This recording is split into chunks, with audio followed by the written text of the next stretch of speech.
When you say the executive presence, they have to understand and continuously grow and develop within the leadership position. They're also aware of their role in creating and maintaining company culture.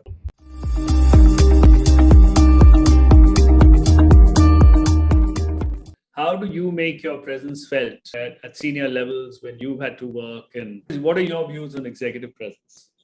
See, first let me understand what you say, like when you say executive presence, because and these are the people like invested in the organization goals and that people, right? When you say the executive presence, so they have to understand and continuously grow and develop within the leadership position.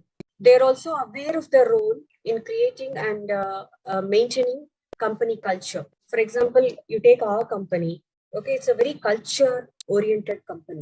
We have socially ethical investing. We don't invest in tobaccos. We don't invest in alcohol. That is our culture.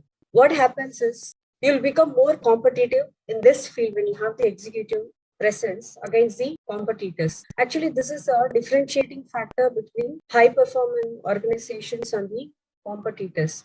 So you need to invest yourself, understand the goals in organizations, and understand the people. So this is important for every, even I'm telling at a CEO level, I'm a COO of the company.